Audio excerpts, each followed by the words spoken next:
Pasangan Prabowo Gibran memenangkan Pilpres 2024 berdasarkan hasil hitung cepat sejumlah lembaga survei.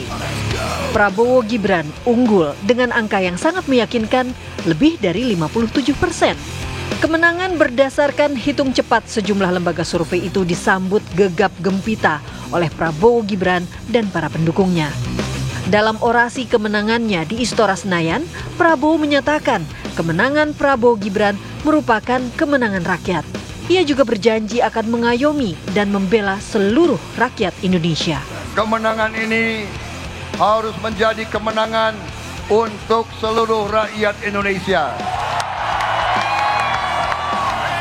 Prabowo, Gibran, dan seluruh koalisi Indonesia Maju, kami akan merangkul semua unsur dan semua kekuatan.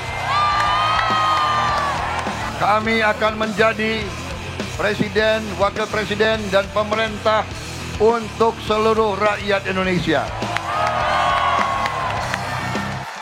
Berkali-kali saya tegaskan, saya akan memimpin bersama saudara Gibran, akan mengayomi, akan melindungi, akan membela seluruh rakyat Indonesia.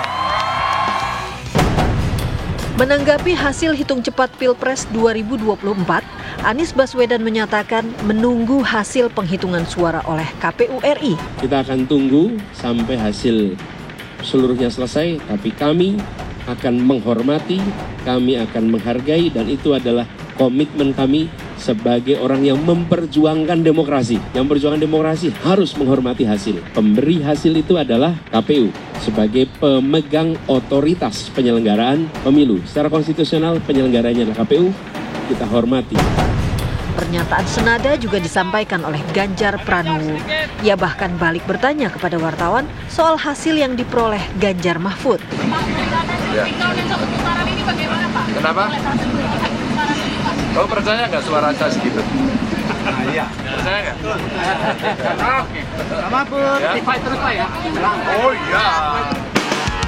Hasil hitung cepat sejumlah lembaga bisa diartikan bahwa kemungkinan besar Pilpres 2024 berlangsung satu putaran. Tentu ini cukup menarik dan ini menegaskan bahwa hasil dari Pilpres di 2024 ini besar kemungkinan akan menjadi sebuah judgement bahwa Pilpres kali ini akan berlangsung satu putaran. Karena syarat dalam konteks Undang-Undang Pemilu nomor 7 tahun 2017, syarat satu putaran bisa terjadi ketika capaian suara dari pemenang setidaknya mampu mengungguli lawan-lawannya di sekitar 50% dari provinsi yang ada, dan perolehan suara minimal di masing-masing wilayah itu berada di kisaran 20%.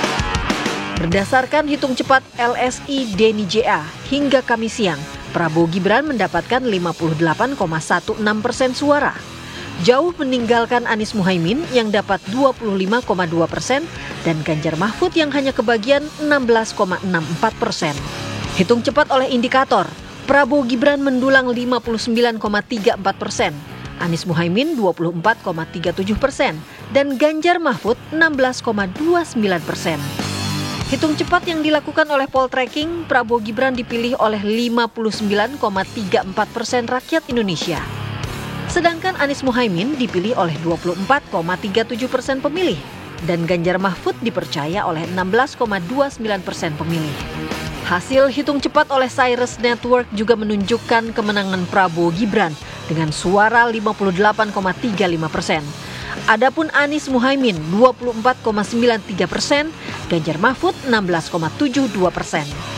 Data kedai kopi juga menegaskan bahwa Prabowo Gibran unggul 59,18%.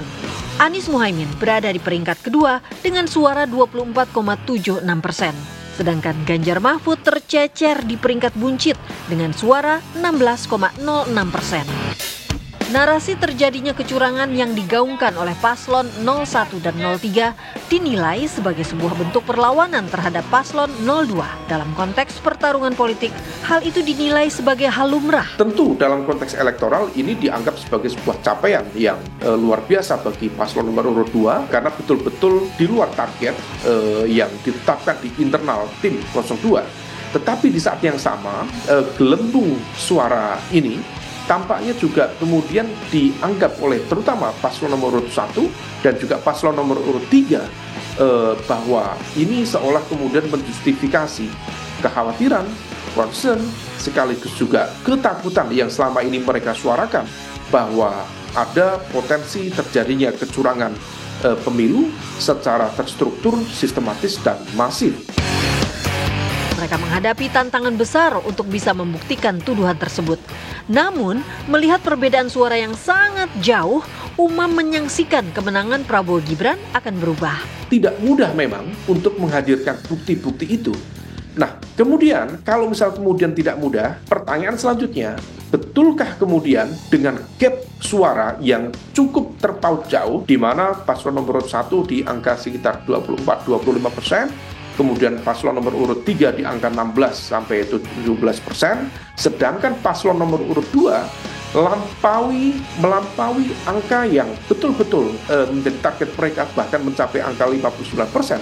Mampukah kemudian dengan sengketa pemilu kemudian bisa mengubah semuanya atau bahkan melakukan pengejaran ketertinggalan basis suara? Rasa-rasanya agak kecil. Hitung cepat merupakan salah satu metode untuk mengetahui hasil sebuah kontestasi pemilu dalam waktu yang cepat. Meski menjadi gambaran hasil suara, tetapi hasil Pilpres 2024 akan ditentukan oleh penghitungan manual oleh KPU RI. Semua pihak harus menunggu hasil pemilu yang akan diputuskan oleh KPU. Siapapun pemenang Pilpres 2024, kemenangan itu menjadi milik seluruh rakyat Indonesia.